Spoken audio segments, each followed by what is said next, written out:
रामभ्यो नमो नमः। संपत्तीने सीता शुद्धी यथार्थ सांगितली बुद्धी तेने वानरांचे माने जय शब्दी गर्जत रामचंद्र भगवान की जय। ज्यावेळेस असणार त्या संपातीने असणार त्या ठिकाणी सर्व वानरांना सीता मातेचा शोध सांगितलेला आहे। त्यावेळेस असणार सर्व वानरांना अतिशय आनंद वाटू लागलेला आहे आणि मोठमोठ्याने गर्जना असणारी प्रभू रामचंद्राच्या नावाची वानरसेना करू लागलेली आहे। मिळून वानरांचा भार सिंहनाला उनी तोर करीचे झाले भूकार सीता सुंदर सापडली। आता असणार मोठ्या भूकार सर्व वानरसेना करू लागलेली आहे। आनंद भगवान की जय। उत्साह असणार आनंदाने साजरा करू लागलेले आहे। ते निश्चितच आता असणार आपल्याला सीता मातेचा शोध लागणार आहे। जे असणार आपल्याला संपातीने सांगितलेलं आहे तिथं निश्चितच आपल्याला सीता भेटणार आहे। म्हणून उत्साहामध्ये सर्व वानरसेना असणारे त्या ठिकाणी आता आनंद त्या क्षणाचा येऊ लागलेला आहे। येरा येरा लिंगन येरा येरा अभिवंदन सीता सापडले चित्ररत्न हर्ष उड्डाण करीतात। आनंदाच्या क्षणी असणार एकमेकांच्या गळ्यात असणारा भेट घेतात तसं असणार सर्व वानर एकमेकांच्या गळ्यामध्ये पडू लागलेले आहेत। आनंद झाला म्हणून असणार प्रत्येकाला सांगू लागलेले आहे तुला माहित झालं का सीता माता असणार आपल्या या ठिकाणी आहेत असं उत्साहामध्ये एकमेकांना सांगू लागलेले आहे। आमच्या कष्टांची झाली सिद्धी आणि पावले सीता शुद्धी म्हणून वानरांचे मांदी हर्षानुवाद डुलत। आता आम्ही आतापर्यंत जेवढं कष्ट केलं होतं ते आज फळाला आलेलं आहे। आम्हाला असणारा त्या ठिकाणी सीता मातेचा शोध सापडलेला आहे असं असणारा त्या ठिकाणी प्रत्येक जण बोलू लागलेला आहे। येरा येरा तालीची वाकुल्या येरा येरा करीची बुदकुल्या सत्य सीता शुद्धी झाल्या आमची फिटली आशंका। आता असणारा एकमेकांना गुंगल्या करू लागलेले आहेत उत्साह साजरा करू लागलेले आहेत आणि आनंदाच्या भरामध्ये सर्व वानरसेना असणारे बोलू लागलेले आहे। अंगणे बैठुनीच परिवार शतयोजना हा सागर उल्लंघोष के कोण कोण वीर तो विचार मांडला। आणि युवराज अंगदाने असणारा त्या ठिकाणी आता सर्वांची सभा बसवलेली आहे। सर्वांना असणारा त्या ठिकाणी जवळ बोलून घेतलेलं आहे आणि सर्वांना बसून असणारा त्या ठिकाणी युवराज अंगद बोलू लागलेले आहे की आता असणारा सीता माता कुठं आहे हे असणारा आपल्याला कळालेलं आहे। परंतु आता असणारा 100 योजना असणारा हा जो समुद्र आहे त्याला असणारा पार करून कशा प्रकारे जायचं असा प्रश्न असणारा आपल्या सभेमध्ये युवराज अंगदाने प्रस्तुत केलेला आहे। पाचारुण्याची पत्ती समुद्र लंघनाची आरती कोणाची किती आहे शक्ती ते समजते सांगावे। आता असणारा त्या ठिकाणी सर्व वानर सेनेला असणारा बोलून घेतलेला आहे आणि युवराज अंगद त्या सर्व वानरांना म्हणू लागलेले आहेत की असणारा आता काय करा कुणामध्ये असणारा किती बळ आहे कुणामध्ये असणारा एवढं सामर्थ्य आहे की हा समुद्र उल्लंघून जाऊ शकतो हे असणारा मला सांगा असं असणारा युवराज अंगद सर्व वानर सेनेला बोलत आहे। ऐकून अंगदाची वचनोक्ती 11 जण सेनापती समुद्र लंघनाचे अर्थी आपुलारी शक्ती सांगती। आता यावेळेस असणारा युवराज अंगदाने आपलं म्हणणं असणारं त्या ठिकाणी मांडलेलं आहे। त्यावेळेस असणारं सर्व वानर सेना असणारे त्या ठिकाणी आपण कशा प्रकारे त्या ठिकाणी आपले सामर्थ्य आहे आपल्यामध्ये काय शक्ती आहे हे सांगण्यासाठी प्रत्येक जण असणारा सज्ज होऊन बसलेला आहे। गज सांगे निज निर्वाण दश योजने मज उड्डाण गवाक्ष बोले कमान त्याहुनी द्विगुण मा शक्ती माझी। असणारा त्या ठिकाणी युवराज अंगदासमोर येऊन सांगू लागलेला आहे की मी एक उडी जर त्या ठिकाणी मारली तर मी असणारा त्या ठिकाणी 10 कोस लांब जाण्याचं सामर्थ्य असणारं माझ्याकडे आहे असं युवराज अंगद असणारं त्या ठिकाणी बोलू लागले। तेवढ्यात असणारा गवाक्ष सुद्धा असणारा त्या ठिकाणी आलेला आहे आणि तो सुद्धा सांगू लागला की मी असणारा त्याच्यापेक्षा दुप्पट असणारा म्हणजे 20 योजना अशा प्रकारचं उड्डाण घेण्याचं सामर्थ्य माझ्याकडे आहे असं असणारं त्या ठिकाणी गवाक्ष सांगत आहे। सर्व सांगे अति निगुती 30 योजने माझी शक्ती 40 योजनांची गती बोले पुरुषार्थी वृषभ तो. आणि त्या ठिकाणी असणारा जो वृषभ होता तो सांगू लागलेला आहे की मी असणारा त्या ठिकाणी 40 योजन पर्यंत असणारा त्या ठिकाणी उडी मारण्याचं सामर्थ्य माझं आहे. तेवढ्या लांब असणारे त्या ठिकाणी माझी एक डांग जाते. असं असणारं प्रत्येक जण आपापलं पुरुषार्थ सांगत आहे. शक्ती बोले गंधमादन 50 योजने मज उड्डाण मैंद बोलीला आपण 60 योजने शक्ती माझी. आणि त्या ठिकाणी असणारा मैंद द्वैत अशा प्रकारचे महान असणारे वानर होते.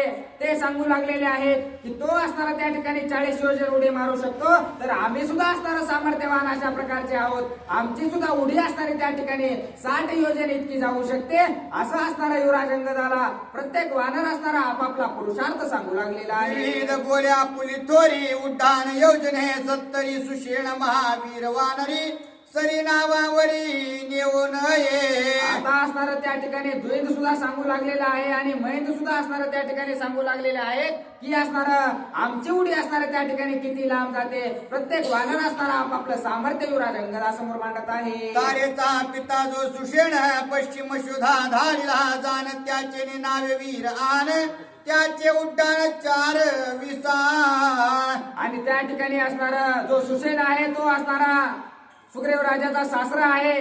त्याचं असणारं उड्डाण लयच लांब आहे. एकाच उड्डाणात असणारं त्या ठिकाणी 7 योजन त्यांनी पार केलं असतं. परंतु ते असणारे या दिशेला नाहीत. त्यांची असणारी दिशा दुसरी असणारे त्या ठिकाणी सुग्रीव राजाने नेमून दिलेली आहे. असं असणारं आपापसात वानर बोलत आहे. सांगा वया निज पुरुषार्थ लज्जायमान जांबवंत सुखी न करवेची श्री रघुनाथ बळाचा घात वार्धक्य. आता असणारं सर्वजण आपापलं शौर्य सांगू लागले. सर्वजण म्हणू लागलं मी असणारं 60 योजन जातो, मी 70 योजन जातो, मी 80 योजन जातो. पण त्या ठिकाणी असणारे जे जांबवंत होते ते असणारं वयानं असणारं त्या ठिकाणी सर्वात वृद्ध होते. त्यामुळं असणारं त्यांना असणारं स्वतःच लाज वाटू लागलेली आहे की मी असणारं त्या ठिकाणी कशा प्रकारे या सर्व कारण सर्व पोरासोरांमध्ये असणारं त्या ठिकाणी यांचं शौर्य असणारं कुठं दिसणार आहे. म्हणून असणारं स्वतःलाच ते लाजू लागलेले आहे. मज तारुण्यावस्था सती तयानोनी सीता सती सुखी करीतो श्री रघुपती गेली शक्ती वार्धक्य. आता त्या ठिकाणी असणारे जांबवंत म्हणू लागलेले आहेत पोरावं तुम्हाला काय सांगू मी असणारं जर जवानीमध्ये असतो तर मी असणारं एवढं कार्यच तुम्हाला करायला लावलं नसतं. मीच असणारा उडून त्या ठिकाणी लंकेला गेलो असतो आणि सीता मातेला घेऊन आणून प्रभू रामचंद्राचं कार्य केलं असतं. परंतु आता असणारे माझे गुडघे काम करत नाहीत, माझे पाय काम करत नाहीत. म्हणून असणारा मी म्हातारा झाल्यामुळे असणारा मला त्या ठिकाणी तुमच्या एवढं सामर्थ्य नाही असं जांबवंत बोलत आहे. माझे तारुण्य पुरुषार्थ माझा मी सांगेन आता करू नका उपहासता समूळ कथा वधारा. आता पोरांनो मी काय करतो मी असणारा त्या ठिकाणी माझ्या जवानीमध्ये कशा प्रकारचं शौर्य कार्य केलेलं आहे मी तुम्हाला सांगतो. पण तुम्ही असणारं त्याला हसू नका बरं का. असं असणारं जांबवंत सर्व वानरांना बोलत आहे. बळी नारायण वामन रूपी जावोनी आपण करावया बळीचे चळण झाला आपण त्रिविक्रमा. आता असणारं त्या ठिकाणी कोणत्या काळातले ते होते ते सांगू लागलेले आहेत. कारण ज्या वेळेस बळी असणारा त्या ठिकाणी सर्व दानवांचा राजा असणारा बळी होता आणि त्याचं सामर्थ्य एवढं होतं की त्यानं असणारं वैकुंठामध्ये सुद्धा त्याचंच राज्य होतं, पृथ्वीवरही त्याचंच राज्य होतं, जिकडं पाहावं तिकडं असणारं त्याचंच राज्य होतं. म्हणून एक त्या इंद्रदेवाने काय केलं तर असणारं विष्णूकडे गेले आणि विष्णूंना असणारं सांगितलं की बळी असणारा सर्वात श्रेष्ठ झालेला आहे, त्याचं सामर्थ्य वाढू लागलेलं आहे. एखाद्या वेळेस असणारा वैकुंठावर सुद्धा असणारं त्याचंच आधिपत्य आहे. मग आपल्या पुढच्या असणारं धोक्यात येतात की काय. म्हणून असणारं त्या ठिकाणी इंद्रदेवाने असणारं विष्णूंची विनंती केली. म्हणून असणारं विष्णूंनी वामनाचा अवतार घेऊन असणारं त्या बळीच्या राज्यात ज्यावेळेस बळी असणारा महान यज्ञ करत होता त्यावेळेस त्याच्या असणारं दारात गेले. दारात गेल्याबरोबर असणारं त्या ठिकाणी त्या बळीराजानं तो अतिशय दानवीर शूर अशा प्रकारचा होता. त्यानं असणारा वामन वेशाच्या अवतारात आलेले असणारे जे विष्णू भगवंत आहेत त्यांना विचारलं की तुम्हाला असणारं त्या ठिकाणी काय दान पाहिजे. त्यावेळेस असणारं वामनाच्या अवतारात गेलेल्या विष्णूनं त्यांना 3 पावला एवढी जागा असणारी मागितली आणि एका पावलात त्यांनी असणारं पृथ्वी एका पावलामध्ये बसवली, दुसऱ्या पावलामध्ये असणारं वैकुंठ बसवलं आणि असणारं तिसरा पाऊल त्याच्या डोक्यावर ठेवला. असं असणारा जो वामन होता त्यावेळेस असणारं जे कृत्य ज्या वेळेस घडलं होतं आणि त्याच असणारा बळीच्या दारामध्ये असणारं त्या ठिकाणी भगवान विष्णू त्याच्या पहारेकरी म्हणून असणारे राहिले. एवढी ख्याती असणारी ज्या वेळेस भगवंतानं त्या बळीसोबत केली होती त्या काळातला मी आहे असं असणारं जांबवंत सांगतात. तेने काळी मी आणि सुषण दोघा पूर्ण तारुण्यपण करावया त्रिविक्रम प्रदक्षिण दोघे जण निघालो. आता विष्णूनं असणाऱ्या 3 पावलात त्या ठिकाणी पृथ्वी सुद्धा घेतली, वैकुंठ सुद्धा घेतलं आणि त्या असणाऱ्या त्या बळीचं डोक्यावर सुद्धा पाय ठेवला आणि त्याला सुद्धा प्राप्त करून घेतलं. एवढं सामर्थ्य विष्णूनं दाखवलं होतं. त्या काळात असणारा मी आणि असणारा त्या ठिकाणी वामन मी आणि सुसेन असणारा त्या ठिकाणी दोघं सुद्धा असणारे एकाच वयामध्ये होतो. मग असणारा आमच्यामध्ये शौर्य असल्या कारणानं आम्ही एकमेकासोबत असणारे त्या ठिकाणी पैज लावली की जेवढा असणारा विष्णूनं 3 पावलात घेतलेला आहे त्या सर्वांची प्रदक्षिणा असणारे आपण दोघांनी एका श्वासात करून यायची. म्हणजे श्वास घेऊस तर आणि सोडूस तर एका दमात असणारा एवढं करायचं. अशा प्रकारची पैज आम्ही लावली. त्रिवार करिता प्रदक्षिण सुषेणाची शक्ती क्षीण चालता मी केवळली जाण मूर्छापन्न तो पडिला. आता आमची असणारे पैज तर लागले की असणारा विष्णू भगवंतानं 3 पावलात जेवढं घेतलंय तेवढं असणारे एका दमात फिरून यायचंय. पण असणारा त्या ठिकाणी सुसेन जो होता तो 3 प्रदक्षिणा पृथ्वीला मारल्या कीच असणारा त्या ठिकाणी गळून पडला. आणि मी असणारा त्या ठिकाणी काय केलं ते काळी माझी अंगवन लक्ष्मणी हा त्रिविक्रम चरण पृथ्वी सशैल वन कानन केले प्रदक्षिण त्रिसप्त. आणि मी असणारं त्या ठिकाणी माझं लक्ष कुठं होतं तर ज्या भगवंतानं 3 पायात असणारं पृथ्वी वैकुंठ आणि पाताळ घेतलेला आहे त्या असणाऱ्या भगवंताच्या पायाकडे माझं लक्ष असल्या कारणानं मी 7 वेळा असणारं 3दा असणारं पृथ्वीची प्रदक्षिणा केली. म्हणजे 21 वेळा असणारं त्या ठिकाणी पृथ्वीची प्रदक्षिणा माझी झाली. असं असणारं जामवंत सांगू लागलेले आहेत सर्व वानरांना. 21 वेळा एके उच्चवासी करोनी पृथ्वी प्रदक्षिणेसी सवेची गेलो कैलासासी महेशासी वंदावया. आणि मी काय केलं होतं पोराहो मी जेव्हा असणारा जवान होतो त्यावेळेस असणारा एका दमात असणारा पृथ्वीला 21 प्रदक्षिणा केल्या होत्या आणि 21 प्रदक्षिणा करून असणारा त्या ठिकाणी वैकुंठाला गेलो होतो. असं असणार जामवंत वैकुंठाला जाऊन असणार त्या ठिकाणी महादेवांचं सुद्धा दर्शन मी एका दमात घेतलं होतं. असं असणार त्या ठिकाणी जामवंत आपल्या असणारा ज्या वयामध्ये असताना काय काय ख्याती त्यांनी केलेली आहे हे सर्व वानरांना सांगत आहे. वेगी जावोनी कैलासासी वंदोनिया महेशासी बळपुत्राला स्वर्गासी इंद्रादिकासी वधावया. आणि मी काय केलं माझ्या प्रदक्षिणा करून महादेवाचं दर्शन घ्यायला गेलो त्यावेळेस तिथं काय झालं की जो असणारा इंद्रदेवानं खोडी करून असणारा त्या बळीचं सर्व जे काही राज्य होतं त्रिभुवनाचं ते असणारं विष्णू भगवंताला घ्यायला लावलं होतं. म्हणून असणारा त्याचा जो पुत्र आहे बळीचा त्याला असणारा त्या ठिकाणी इंद्रदेवाचा राग होता. आणि मी नेमकं तिथं वैकुंठात दर्शनाला गेलो आणि तेवढ्यात असणारा तो बळीचा जो पुत्र आहे तो असणारा त्या ठिकाणी इंद्रासोबत युद्ध करण्यासाठी आला. बळ दैत्य माझा पिता इंद्रे वधिला अवचिता त्याचा सुड घेईन आता करीन घाता इंद्राच्या. आणि इंद्रानं कपट करून माझ्या वडिलांसोबत छळण करून असणारा त्यांचा घात केलेला आहे असं बोलून असणारा तो जो बळीचा मुलगा आहे तो असणारा इंद्रदेवाचा आत्ताच असणारा घात करतो म्हणून त्या वैकुंठामध्ये आला. येणे रागे दैत्य सुते मारावया इंद्रा ते पर्वत उचलून हाते कोपी अद्भुत चालिला. मग असणारा त्या आपल्या वडिलांचा राग त्या बळीच्या मुलाच्या असणारा हृदयामध्ये होता. त्या रागाच्या भरामध्ये इंद्रदेवाला मारायला असणारा मोठमोठे पर्वत घेऊन असणारा तो बळीचा मुलगा आला. असं असणारा त्या ठिकाणी जामवंत सर्व वानरांना सांगतात. इंद्रे हानी तले वज्र घाते वज्र झेलोनी डावे हाते मग मारावया इंद्राते कोपी अद्भुत चालिला. त्यावेळेस तो असणारा मोठा पर्वत घेऊन इंद्रदेवाच्या दिशेने येऊ लागला. इंद्रदेवानं आपलं शस्त्र अस्त्र असणारा ज्यावेळेस त्याच्या दिशेने फेकलं एका हातात असणारं त्यानं शस्त्र अस्त्र झेललं आणि इंद्रदेवाच्या दिशेने इंद्रदेवाला मारण्यासाठी तो धावू लागला. बळपुत्र महाबळी पर्वत झेलुनी करतळी करावया इंद्राची रांगोळी क्रोधानळी चालिला. आणि बळीचा पुत्र असणारा अतिशय असणारा पराक्रमी होता, कारण तो सुद्धा असणारा त्या ठिकाणी साधा सुद्धा अशा प्रल्हादाच्या कुळातील असणारा तो होता. तो साधा सुद्धा नव्हता. तो असणारा पर्वत घेऊन इंद्रदेवाच्या दिशेला त्यांना मारण्यासाठी धावू लागलेला होता. बळपुत्र महाबळी पर्वत जेलुनी करतळी करावया इंद्राची रांगोळी.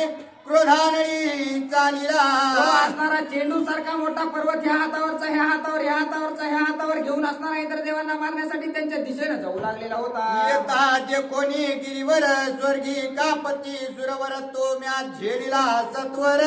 उडी अति शीघ्र घातली. आणि त्यानं तो पर्वत असणारा चेंडू सारखा भला मोठा पर्वत हातामध्ये खेळू लागलेला होता. तो पर्वत ज्यावेळेस इंद्रदेवाच्या दिशेने फेकला त्यावेळेस असणारा इंद्रदेवाचा घात होणारच होता, परंतु मी असणारा त्या ठिकाणी उडी मारून तो पर्वत झेलला.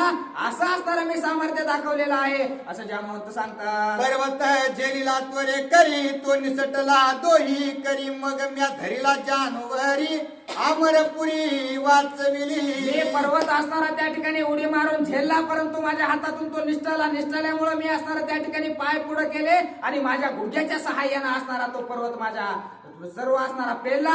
त्या ठिकाणी वैकुंठामध्ये पडू दिला नाही आणि पूर्ण वैकुंठाचं संरक्षण मी माझ्या जवानीमध्ये केलेलं आहे. एवढं सामर्थ्य मी असणारं दाखवलेलं आहे, परंतु आता असणारे माझे पाय गळालेले आहेत, त्यामुळे तुमच्या एवढी शक्ती माझ्याकडे नाही असं जामवंत सर्व वानरांना सांगतात. क्रोधे येता बळपुत्रासी म्या दृढ युद्ध केले त्यासी. माझे बळे होता का जावीसी. लघुला गवेसी पळू पाहे. आता असणारा त्या बळीच्या असणारा मुलाला माझा खूप राग आला, कारण मी त्या ठिकाणी वैकुंठाचं संरक्षण केलं म्हणून असणारा आमच्याच दोघांचं त्या ठिकाणी युद्ध लागलं आणि त्याला असणारा पळून जाऊ की काय अशी अवस्था मी त्याची करून सोडली असं जामवंत सांगतात. पर्वत घाते भग्न चरण तेनेसी शीघ्र करून उड्डाण. बळपुत्राचा घेतला प्राण तेने सुरगन सुखावले. आणि त्यावेळेस ज्या असणारा पर्वत माझ्या हातातून निसटला होता आणि तो मी पायाच्या सहाय्याने झेलला होता, त्याच वेळेस असणारा माझा पाय फ्रॅक्चर झालेला आहे. तेव्हापासून असणारा माझा पाय काम करत नाही असं असणारा जामवंत सांगू लागले. आणि माझा पाय त्या ठिकाणी मोडल्याबरोबर असणारं मी एक उडी मारली आणि लगेच एका घावात असणारा त्या बळीच्या पुत्राचा घात केला आणि स्वर्गातील देवांचं संरक्षण मी केलं असं जामवंत सर्व वानरांना सांगतात. पासून भग्न चरण माझी वार्धक्य शक्ती क्षीण. तरी समुद्री उड्डाण 90 योजने करीन. एवढे माझी दुर्दशा झालेली आहे, तेव्हा माझा पाय मोडलाय, त्याचा त्रास आता म्हातारपणी होऊ लागलाय, पण तरीही असणार तुम्हाला मी ऐकणार नाही. तुम्ही 60, 70, 80 योजनेपर्यंत जातात, पण मी आता सुद्धा म्हातारा असून 90 योजनेपर्यंत असणारे उडी मारून तुम्हाला दाखवेल. कारण मी म्हातारा झालोय, पण ताकद असणारी आतापर्यंत, कारण जुन्या असणारे जे गाड्या असतात त्याच असणाऱ्या चांगल्या चालतात असं सांगू लागलेले आहे. नळ बोलीला पण समुद्रा माझी उड्डाण. 97 योजने करीन जाण त्यावरी त्राण मज नाही. आपल्या असणारी ख्याती सांगितली की मी 90 योजनेपर्यंत उडी मारीन. त्यावेळेस असणारा जो त्या ठिकाणी असणारा नळ आहे तो असणारा तो सामर्थ्य आपलं सांगू लागलेलं आहे की जामवंत जर 90 उडी मारतात ना तर मी 97 योजनेपर्यंत उडी मारण्याचं सामर्थ्य माझ्याकडे आहे असं असणारा युवराज अंगदाला प्रत्येक जण आपापले अंगवन सांगत आहे. निळ बोलीला वचन एके उड्डाण 100 योजन करीन समुद्र लंघन. हे अंगवन पै माझी. आता निळानं सांगितलं की 97 पर्यंत आलंय तर मी असणारा 100 योजना असणारा त्या ठिकाणी एकाच उड्डाणात त्या ठिकाणी पार करेन एवढं सामर्थ्य माझ्याकडे आहे असं असणारा नीळ बोलू लागलेला आहे. वालीसूत राजकुमार अंगद जो का महावीर. समुद्र लंघन प्रकार निज निर्धार सांगत. आता युवराज अंगद असणारा सर्वांना सांगू लागलेला आहे की आपल्याला असणारा या समुद्राच्या पलीकडे जायचंय आणि तिथून सीता मातेचा शोध घेऊन वापस यायचंय, पण त्याच्यासाठी असणारा सर्वांचा विचार झाला पाहिजे. कोण नेमकं जाऊ शकते, कुणामध्ये तेवढं सामर्थ्य आहे याचा विचार विनिमय असणारा सर्वजण बसून करत आहे. 100 योजने अब्धी लंघन एक उड्डाणे करीन जाण. पुढती यावयाला जाण संदेहापन्न मती माझी. युवराज अंगद सुद्धा आपलं सामर्थ्य सांगू लागलेले आहेत. मी असणारा एका उड्डाणात त्या ठिकाणी 100 योजना अंतर पार करून ज्या ठिकाणी सीता मातेला ठेवलं आहे तिथपर्यंत असणारं जाण्याचं सामर्थ्य माझ्याकडे आहे, पण वापस उडी मारून मी येईन का नाही याचा असणारा मला भरोसा नाही असं युवराज अंगद सर्वांना सांगत आहे. एके उड्डाणे उठा उठी जाईन समुद्र पर तटी. तेथे आलिया राक्षस ताटी युद्ध निज नेटी होय नव्हे. आता मी या ठिकाणी उडी मारून या शतयोजन अंतर पार करू शकतो, परंतु ते पार करण्यासाठीच माझी सर्व शक्ती असणारी त्या ठिकाणी जाणार आहे. आणि जर मी तिथं जाऊन पडलो आणि ते सर्व काही राक्षस येऊन जर माझ्यावर पडले तर त्यांच्यासोबत काही आपल्याच्याने युद्ध लगेच होणार नाही, असं युवराज अंगद सर्व असणाऱ्या वानरांना सांगतात. माझे अंगी बाळपण नाही निवडली अंगवन तरी स्मरून श्रीरामचरण सीता साधीन क्षण मात्रे. मी आणि त्याचा असणारा कच्चा आहे, कवळा अशा प्रकारचा आहे. माझ्या असणारा मी पकलेलो नाही, कारण मी जर तेवढा सामर्थ्यवान असतो तर असणारा तिथं जाऊन केलं असतं. पण जाऊ द्या, प्रभू रामचंद्राच्या नामस्मरणाच्या सहाय्याने असणारा मी त्या ठिकाणी जाईल आणि सीता मातेचा शोध घेऊन येईल, असं सर्व वानरांना युवराज अंगद बोलतात. करिता राम नाम स्मरण राक्षसे बापुडी ती कोण काय साबळी आढ रावण सीताने निमेषार्धे. काय प्रभू रामचंद्राचं नामस्मरण केलं तर आम्हाला असणारं मरण सुद्धा आलं नाही. त्या ठिकाणी जाऊन जर प्रभू रामचंद्राचं नामस्मरण केलं तर कुठलेही कितीही राक्षस येऊ द्या, कुठला कोण असणार तो राजा रावण आहे, सर्वांचा असणारा त्या ठिकाणी मुंडके मोडून मी येईल, असं युवराज अंगद बोलतात. ऐकून अंगदाचे उत्तर वानरी केला जय जयकार चित्पत्ती करीती जोहार तू राजकुमार आतुरबळी. आणि अशा प्रकारचा बोलणं युवराज अंगदाचा ऐकल्याबरोबर सर्व सेनेला असणारा त्या ठिकाणी आनंद वाटलेला आहे. सर्वजण असणारा युवराज अंगदाचं कौतुक करू लागलेले आहेत की खरंच असणारा त्या ठिकाणी धन्य अशा प्रकारचा तू राजपुत्र आहेस, धन्य अशा प्रकारचं तुझं सामर्थ्य आहे, असं कौतुक करतात. आम्ही आता सेवक सकळ असता सेवक सकळ राजकुमार आणि तू बाळ समुद्र लंघनाचे सूळ तुझवरी सळ नये घालू. पण उत्साह करता करता सर्वजण म्हणू लागलेले आहेत, आम्ही असणारा सर्वजण तू असणारा या ठिकाणी लहान बाळासारखा आहेस, तुझ्यापेक्षा असणारा त्या ठिकाणी आम्ही वयानं मोठे आहोत, सामर्थ्य आमचं मोठं आहे आणि आम्ही एवढे मोठे दाटे या ठिकाणी असताना तुला असणारा राजाच्या बाळाला तुझ्या लेकराला असणारा त्या ठिकाणी त्या असणारं शतयोजन लांब असणारं रावणाच्या लंकेत पाठवणं आम्हाला तरी योग्य वाटत नाही, असं सर्व वानर त्या ठिकाणी बोलतात. अंगद म्हणे एक करिता प्राण देण लागेल समजता सीता शुद्धीवीण जाता अपमानता निवार. आता युवराज अंगद म्हणू लागले आहेत, मान्य आहे तुमचं की तुम्ही असणारे माझ्यापेक्षा मोठे आहात, परंतु तुमच्यामध्ये ते सामर्थ्यही नाही तेवढं लांब जायचं. मग आता जर आपण इथंच चर्चा करीत बसलो तर असणारा आपल्याला मागं सुद्धा जाता येणार नाही, कारण मागं सुद्धा मरणच आहे आपलं. त्यामुळे असणारं करावं काय अशा प्रकारची द्विधा मनस्थिती सर्वांची झालेली आहे. तव बोलिला जांबवंत हनुमंत वीराती विख्यात हा का उगाची असे पाहत अत्यद्भुत प्रतापी. आता असणारे जामवंत अनुभवी अशा प्रकारचे होते, ते बोलू लागलेले आहेत की अरे आपल्या सर्वांच्या मध्ये तर सगळ्यात जास्त बळ असणारं त्या ठिकाणी हनुमंताचं आहे, पण ते असणारं त्या ठिकाणी तोंडाला कुलूप लावून का बसलेले असावेत, का असणारं काहीच बोलत नाहीत, एक शब्द सुद्धा असणारं ते काढत नाहीत, असं असणारं जामवंत बोलतात. बाळपणी आकळीता भान राहुचा निर्दळीला अभिमान याचा पिता प्रभंजनो बळबाहो बळवाहन हनुमंत. आणि बळाचं वाहन म्हणजे बळ सोबत घेऊन हिंडणारे अशा प्रकारचे हनुमंत आहेत. लहानपणी त्या ठिकाणी सूर्याला गिळायला गेले होते, राहूचा जो असणारा अभिमान होता की माझ्याकडेच ते सामर्थ्य आहे, त्याचा सुद्धा अभिमानाचा छेद असणारा लहानपणीच हनुमानजीने केलेला आहे. एवढं सामर्थ्यवान असून त्या ठिकाणी का गप बसलेत अशा प्रकारचा विचार जामवंत म्हणतात. त्याची गर्भी ब्रह्मचर्य कौपीन त्याचा देखणार रघुनंदन माता अंजनीन देखे नग्न ब्रह्मचारी पूर्ण कपिराज. पूर्णपणे ब्रह्मचारी अशा प्रकारचे हनुमान जे आहेत आणि त्यांच्याकडेच एवढं सामर्थ्य असणारं आपल्या सर्वांमध्ये मिळून जेवढं सामर्थ्य आहे तेवढं त्यांच्याकडे एकट्याकडेच आहे, मग ते का गप्प बसलेत असं जांबवंत बोलतात. आईचे बोलता जांबवंत स्तवने हरिकला हनुमंत लांगुलत राहतील रोमांचित आल्हाद युक्त उठिला. आता असणारा त्या ठिकाणी कारण शहाणा असणारा जो असतो, ज्याला सर्व गोष्टीचं ज्ञान असतं, तो असणारा शांतच बसलेला असतो.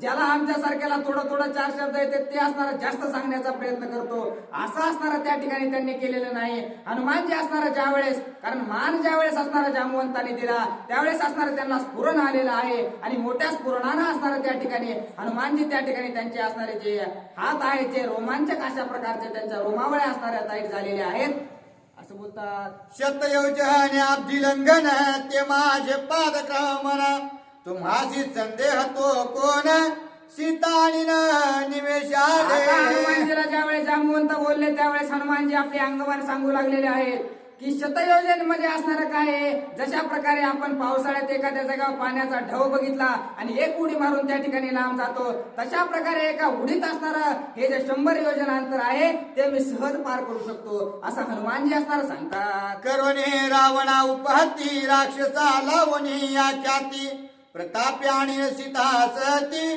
श्री रघुपती सुखार्थ. आणि त्या ठिकाणी जाऊन मी असणारा राजा रावणाचं तोंड असणारा त्या ठिकाणी काळ करून अतिशय सामर्थ्य त्याला दाखवून असणारा सीता मातेला घेऊन येईल एवढं सामर्थ्य माझ्याकडे आहे असं हनुमानजी बोलतात. आणि एक विचार तुम्हासी सांगेन साचार जेणे सुखी होय रघुवीर तोही प्रकार मी करीन. आणखी एक गोष्ट तुम्हाला सांगतो, जशा प्रकारे जे केल्यानं प्रभू रामचंद्र समाधानी होतील अशा प्रकारचा एक विचार हनुमानजी सांगतात. अवज्ञेने आणि सीता कोप येईल श्री रघुनाथा तरी गांजो निलंकनाथा शुद्धी मी आता आणीन. आणि आपल्याला प्रभू रामचंद्रांनी काय सांगितलंय, आपल्याला कोणत्या कार्यासाठी पाठवलंय, सीतेचा शोध घेऊन यायला सांगितलाय. त्यांनी असं नाही सांगितलं की सीतेला घेऊन या. जर आम्ही असणार त्या ठिकाणी सीतेला जर घेऊन आलो तर प्रभू रामचंद्राच्या आज्ञेचं असणार त्या ठिकाणी उल्लंघन केल्यासारखं होईल, म्हणून असणार त्या ठिकाणी मी जातो, राजा रावणाची फजिती करतो आणि त्या ठिकाणी सीता मातेचा शोध घेऊन येतो असं हनुमानजी असणार सर्व वानरांना बोलतात. वीर शूर दोघे जण सीतेपाशी मी नेईन जाण सकुळी रावण निंदळा. आता मी काय करेल, एक तर असणार त्या ठिकाणी सीता मातेला असणार प्रभू रामचंद्राचा आदेश नसल्या कारणानं आणू शकत नाही, मग मीच असणार प्रभू रामचंद्रांना आणि लक्ष्मणजीला पाठीवर बसून त्या ठिकाणी लंकेत घेऊन जाईल आणि सहकुटुंब सहपरिवार त्याचा घात प्रभू रामचंद्रांना करायला लावेल असं हनुमानजी बोलतात. वृक्षमुख पर्वताहुनी जाण घेऊन राम लक्ष्मण घालील लंकेवरी उठाण सकुळी रावण मारवया. आणि मी काय करेन, या ठिकाणाहून उड्डाण घेऊन प्रभू रामचंद्राकडे जाईन, त्यांना पाठीवर बसवेन आणि लंकेमध्ये घेऊन जाईन सहकुटुंब सहपरिवार त्याचा घात करण्यासाठी असं हनुमानजी बोलतात. अथवा मी आतुर बळी करीन राक्षस रवंदळी सीता आणि राम जवळी हरी खेटाळी पिटीत. आता असणार एक तर मी प्रभू रामचंद्राला घेऊन जाईन, नाही तर असणार त्या सर्व राक्षसांचा घात करून त्या ठिकाणाहून सीता मातेला घेऊन असणारा प्रभू रामचंद्राकडे जाईल असं असणारा हनुमानजी बोलत आहे. सीता आणि रामापासी का राम नेईना सीतेपासी अथवा शुद्धी आणि न तुम्हापासी या कार्यासी मी करता. आता मी असणार हे कार्य जो असणार आहे, एक तर सीता मातेचा शोध आणेल, नाही तर सीता मातेला प्रभू रामचंद्राकडे घेऊन जाईल, नाही तर प्रभू रामचंद्रांना आणि लक्ष्मणाला या ठिकाणी लंकेमध्ये घेऊन येईल असं असणारं जे कार्य आहे ते कसं का होईना मी पूर्णत्वास नेईल असं हनुमानजी बोलतात. लंकाद्वारी रणकल्लोळा खेळेन शिरांसी चेंडू फळी लंकेची करीना होळी तरी मी बळी हनुमंत. आणि तरच मला हनुमंत म्हणायचं, लंकेमध्ये जाऊन त्या राक्षसांच्या असणारे जे मुंडके आहेत त्यांच्या मुंडक्यासोबत असणारं जर चेंडूफळी मी नाही खेळलो तर असणार मला हनुमानजी म्हणा असं असणार त्या ठिकाणी हनुमानजी बोलतात. सीता सुद्धी ते तवा किती या लागी कायसी कुंथा कुंथी सुखी राहावे समजती लंके प्रती मी जातो. आणि हे वानरांनो उगच काय असणार कणाय लागलात कुताय लागलात, लय अवघड काम आहे का काय, मी एकटा जाऊन असणार त्या ठिकाणी सीता मातेचा शोध घेऊन येतो, निवांत बसा. आईशे बोलणी आपण समस्तांसी घालोनी लोटांगणा अंग दे दिदले आलिंगना गरजे गगनाला दे. आणि अशा प्रकारचं बोललेले आहेत, एवढं सामर्थ्य त्यांच्याकडे आहे तरी असणार त्या ठिकाणी लीलता दाखवून असणार सर्वांना त्या ठिकाणी हात जोडलेले आहेत आणि युवराज अंगदाला सुद्धा असणार त्या ठिकाणी मिठी मारलेली आहे आणि आपल्या कार्याला हनुमानजी निघालेले आहे. कपी हरी खले समजता त्यांशी हनुमंत बोलता माझं उठाना अंगवत सहवया शक्त तुम्ही आता नव्हा. हनुमानजी असणार त्या ठिकाणी सर्व वानरांना सांगू लागलेले आहेत की तुम्ही असणारा तुमचे सशक्त अशा प्रकारचे वा काहीतरी झाडापाल्याला धरून बसा. जशा प्रकारे हेलिकॉप्टर उडल्याच्या नंतर त्याच्या जवळ असणारं कुणीच थांबत नाही, त्याची हवा असणारे, कारण तेवढी हवा जर खाली असणारे त्यांना फेकली तरच त्याला उड्डाण घेता येतं. त्यामुळे हनुमानजी सांगू लागलेले आहेत, मी ज्या वेळेस उड्डाण घेईल त्यावेळेस असणार तुम्ही कुठं उडून जाताना सांगता येत नाही, म्हणून असणार कशाचा तरी सहारा घ्या, कशाला तरी धरून बसा, असं असणार हनुमानजी सर्व वानरांना सांगतात. माझ्या उड्डाणाचे निजाने ठे, महेंद्र पृथ्वी माझी दाटे, पर्वत शिखरे होती पिठे, कडे कपटे बुजती. आणि हनुमानजी सांगू लागलेले आहेत, मी ज्या वेळेस उड्डाण घ्यायला जाईल त्यावेळेस असणारा मोठमोठे पर्वत त्या ठिकाणी असणारा, जसा प्रकारे छोटा दगड असणारा चिखलात रवावा तशा प्रकारे मोठमोठे पर्वत असणारे माझ्या उड्डाणानं त्या ठिकाणी पृथ्वीत त्या ठिकाणी धसून जाणार आहेत. पर्वताचे शिखर असणारे पाण्यासारखे उडून जातील. त्यामुळं ते उड्डाण करताना तुम्ही असणारा वानरांनो सावध राहा असं सांगतात. उड्डाणाचा अंगवता, पर्वत तुटून तळी पडता, शिखरे तृण प्राय उडत, वृक्ष उपटत समुळी. आणि मी ज्या वेळेस उड्डाण करेल, कारण असणारा तेवढी ताकद लावल्याशिवाय तेवढं उड्डाण शतयोजन जाणार नाही, म्हणून असणारा तेवढी ताकद मला लावावी लागणार आहे. आणि ज्या वेळेस मी तेवढी ताकद असणाऱ्या पृथ्वीवर लावेल, मोठमोठे शिखर असणारे त्या ठिकाणी पडणार आहेत, तुम्ही सावध राहा. वृक्ष उपटोनी सामुळी, परिभ्रमती अंतराळी, सूक्ष्म पर्णे वाहुटळी, तैशा वेळू जाळी उडतील. आणि मी ज्या वेळेस उड्डाण करेल त्यावेळेस असणारा मोठमोठे पर्वतावरचे जे मोठमोठे झाडं आहेत ते असणारे गगनामध्ये असणार झाडाचा पाला पाचोळा उडावा तशा प्रकारे उडणार आहेत. मग असणार त्या ठिकाणी तुम्ही आपला आपला जीव वाचून बसा, असं असणार सर्व वानरांना हनुमानजी सांगतात. उंच बळेला समुद्राचा, तेने तिमेला ध्रुव मंडळा, दिग्ज कंपती चळचळ कापती चळचळ, अतिसमुळ जळचळ. आणि मी ज्या वेळेस उड्डाण करेल ना त्यावेळेस असणार माझी हवा असणारी त्या ठिकाणी एवढं असणार ताकद त्या ठिकाणी पृथ्वीला लागेल की पृथ्वीचं जे असणार समुद्रातलं पाणी आहे ते गगनामध्ये असणार देवांच्या अंगावर जाईल. एवढं असणार त्या ठिकाणी उड्डाणाच्या वेळेस असणार महाप्रलय आल्यासारखा होणार आहे, म्हणून तुम्ही असणार स्वतःच्या जीवाला धरून राहा असं सांगतात. अंगवताचे निघर घरे, बैसाती मेघांची दांतोरे, समुद्र गडगर्जन वीर सरे, येतील शहारे कळी काळा. आणि कळी काळाच्या सुद्धा अंगावर काटा येईल अशा प्रकारची स्थिती त्यावेळेस होणार आहे असं हनुमानजी सर्व वानरांना सांगतात. त्या नादाचा धाका मोठा, उमा झोंबेला नीळकंठा, रमा थापटी वैकुंठा, भय संकटा निवारा. अरे ज्या वेळेस असणार ते उड्डाण मी घेणार आहे ना त्यावेळेस पार्वती माता सुद्धा असणारा, त्या पार्वती माता सुद्धा असणारा शंकराला धरून बसतील आणि काय नेमकं झालंय पृथ्वीवर अशा प्रकारचं बोलतील. एवढं असणार त्या ठिकाणी दरारा होणार आहे असं हनुमानजी सांगतात. उड्डाण काळाती दूरदरा, सुर नर धाकती निशाचर, ते तुम्ही गावानर, कैशेनी धीर धराल. आणि मी ज्या वेळेस उड्डाण करेल त्यावेळेस देव सुद्धा असणार आहे, त्यांचे सुद्धा आसनं हलणार आहेत. त्यामुळे असणार तुम्ही तर वानर आहात, तुम्ही असणार त्या ठिकाणी कशा प्रकारे राहाल, म्हणून असणार कुठं तरी तुम्ही असणार चांगल्या जागेवर जा आणि स्वतःच्या जीवाचं बघा असं हनुमानजी सांगतात. या लागी तुम्ही वानर गणा, हात धरणी अवघे जना, पर्वत कवळा सत्राना, तरीच प्राण उरतील. आता जर तुम्हाला वानरांना वाचायचं असेल तर काय करा, तुम्ही कोट्यावधी अशा प्रकारचे वानर आहात, सर्व जर असणार एकमेकांचे हात धरा आणि एक मोठा पर्वत बघा आणि त्याला चौबाजून असणार त्या ठिकाणी मिठी मारून तुम्ही बसा, तरच असणार तुमचा जीव वाचेल. दक्षिणेचे पर्वताकडे, तुटोनी पडती झडांडे, तुम्ही राहावे उत्तरेकडे, कोणी गाढे सुलीना. आणि असणार मी या ठिकाणी दक्षिण दिशेला जाऊ लागलेलो आहे, त्या ठिकाणावरचे मोठमोठे पर्वत असणारे त्या ठिकाणी पडणार आहेत. मग तुम्ही असणारा दक्षिणेच्या दिशेने न राहता उत्तरेच्या दिशेने जा आणि उत्तरेकडील एखादा मोठा पर्वत बघा आणि त्याला असणारा आपल्या कवेत धरा, म्हणजे तुमचा जीव वाचन. जैसा श्रीरामाचा बाणा तैसे करीना उठाना, लंके माझी प्रथम कंदना, बोहनी जाना मी करीना. आणि जशा प्रकारे प्रभू रामचंद्राचा बाण असणारा जेवढ्या वेगाने जातो त्याच वेगाने असणारा मी लंकेमध्ये जाईल आणि माझ्याच हाताने त्या राक्षसांची भवानी असणारा मी करेल, असं हनुमानजी बोलतात.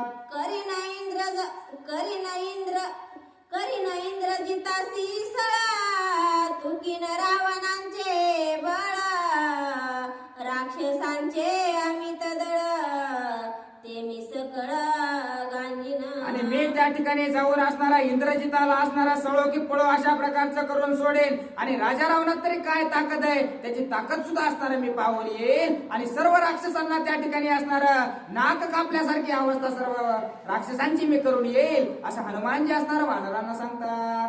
पाडोनी राक्षस दातांची त्यांच्या मी करीना रासी, मग मोजून कुडवेसी घालीन सळेसी रावण.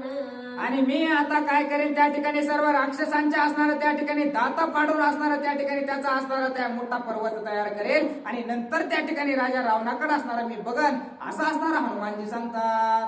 घेता लंकेची घर धांडळी, जरी न लावे जनक बाळी, लंका उपटोनी समुळी, रामाजवळी. आणि हे वानरांनो तुम्ही बिनधास्त असणारे या ठिकाणी राहा. मी काय करतो, मी लंकेला गेल्याच्या नंतर मला जरी सीता माता घरोघरी नाही सापडल्या तर लंकाच असणारी उचलून घेऊन प्रभू रामचंद्राकडे जातो, असं सांगतात. ऐशे हनुमंताचे वचन ऐकोनी वानर गण, हर्षे वंदिले त्यांचे चरण, जेवे मरुद्रन इंद्रासी. आणि जशा प्रकारे मरुदगर असणारा त्या ठिकाणी इंद्रदेवाचं दर्शन घेतात तसं असणारं सर्व वानरांनी मिळून हनुमानजीचं असणारं दर्शन घेतलेलं आहे. श्रीराम स्मरण लीला लीला त्यांची सुमनांच्या माळा, वानरी विचित्र घातल्या गळा, वनिवन माळा शोभत. आणि त्या ठिकाणी असणाऱ्या सर्व वानरांना प्रभू रामचंद्राच्या नामस्मरणाच्या माळा असणाऱ्या त्या ठिकाणी हनुमानजीच्या गळ्यामध्ये घातलेल्या आहेत आणि त्या ठिकाणी त्यांना पुढे जाण्यासाठी असणारा त्या ठिकाणी त्यांचा सत्कार केलेला आहे. परिवाराला वानर भारी, इंद्रा सामन ज्यांची थोरी, त्या चढला महेंद्रगिरी, लंकापुरी लक्ष्मी. आणि इंद्रदेवाचा जसा परिवार आहे तसा परिवार असणारा हनुमानजीचा त्याच ठिकाणी असणारा वानरांसोबत स्थापित झालेला आहे. आणि मोठा महेंद्रगिरी नावाचा पर्वत त्या ठिकाणी हनुमानजीने बघितलेला आहे आणि त्या पर्वतावर जाऊन असणार उड्डाण करण्यासाठी हनुमानजी सज्ज झालेले आहेत. करुणिया श्रीराम स्मरण, देवनिया वानरा लिंगन, करवयासी उड्डाण, आल्हाद पूर्ण हनुमंता. आणि प्रभू रामचंद्राचं नामस्मरण केलेलं आहे, सर्व वानरांना धीर दिलेला आहे आणि उड्डाण करण्यासाठी असणारं उत्साही असणारं त्या ठिकाणी हनुमानजी झालेले आहेत. मुखी श्रीराम मुद्रा, हृदय धरुणी श्रीराम चंद्रा, उल्लंघवया समुद्रा, कपी कुंजरी आल्हाद. आता असणारा तोंडामध्ये असणारा प्रभू रामचंद्राचं नाव आहे, मुखामध्ये प्रभू रामचंद्राची असणारी अंगठी आहे, हृदयामध्ये प्रभू रामचंद्र आहेत आणि प्रभू रामचंद्राचं कार्य करण्यासाठी असणारा उत्साह असणारा हनुमानजीला वाटू लागलेला आहे. पाहता निज बाहूंचे तृण, अंगाले निज स्फुरण, लागून त्राहटीता जाण, रोमाच पूर्ण थरकते. आता हनुमानजी त्या पर्वतावर गेलेले आहेत आणि आपल्या हाताकडे बघितलेलं आहे. हाताकडे बघून असणारं ज्या वेळेस त्यांनी हाताकडे बघितलं धुगरीत अशा प्रकारची त्यांची असणारी शक्ती झालेली आहे आणि उड्डाण करण्यासाठी हनुमानजी सज्ज झालेले आहेत.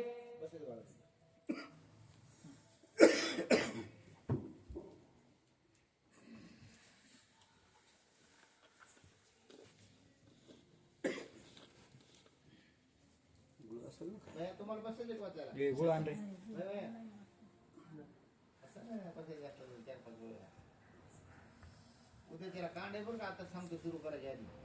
उद्याच रे. हा. नाही तर आज जाताना उद्या यायचं नाही, 8ला घोटाळा होईल मग. उद्या आम्ही आलो तर